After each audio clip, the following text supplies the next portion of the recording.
Radio Mélodie. Maintenant que l'automne est bien installé, il y a moins de travail au jardin, mais pas le temps de s'ennuyer. On peut déjà réfléchir à l'organisation du potager pour l'année prochaine. On va en parler avec Elodie. Bonjour Elodie. Bonjour Vanessa. Donc la rotation des cultures, c'est un principe important à mettre en place au jardin. Alors effectivement, ça permet d'éviter certains ravageurs et certaines maladies. Ce principe permet également de préserver les sols pour qu'ils soient moins appauvris. Ok, alors mais comment on procède ? Alors le principe, c'est de ne pas mettre chaque année les mêmes cultures au même endroit. Donc pour t'y retrouver, vaut mieux ranger tes légumes dans des catégories, dans des groupes. Donc tu as les légumes fruits, tout ce qui est tomates, aubergines, cucurbitacées. Donc après les tomates, il ne faudra pas, par exemple, planter les courgettes parce qu'elles risquent d'avoir les mêmes maladies. Elles puiseront les mêmes éléments nutritifs dans le sol qui risquent d'être appauvris par les cultures précédentes. Ensuite, tu as les légumes racines, carottes, panais, betteraves, oignons. Donc,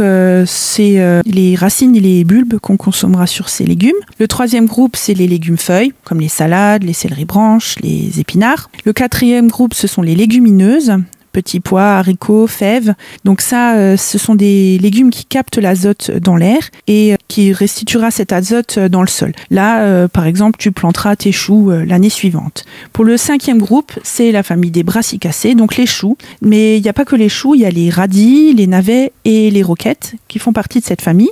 Et le dernier groupe, ça c'est les légumes vivaces tels que la rhubarbe, les artichauts, les asperges, les poireaux et les fraisiers. Donc ça a besoin de plusieurs années au même endroit et beaucoup de place, donc le mieux c'est de les planter seuls. Dans quel ordre on les plante, Elodie ? Alors en général, on fait une rotation sur 4 ans. Sur un même endroit, la première année, tu vas planter les légumineuses qui amélioreront ton sol. La deuxième année, tu plantes les légumes feuilles qui bénéficient donc de l'azote apporté par les légumineuses. La troisième année, ce sont les légumes racines qui arriveront à capter les nutriments plus profondément. Et la quatrième année, tu mets des légumes fruits qui bénéficieront d'un sol enrichi en compost. Merci beaucoup Elodie pour tes précieux conseils qu'on retrouve sur notre site radiomélodie.com. Et toi Elodie, on te retrouve à l'horticulture Litzenburger à Bliesbrück. À bientôt Elodie. À bientôt.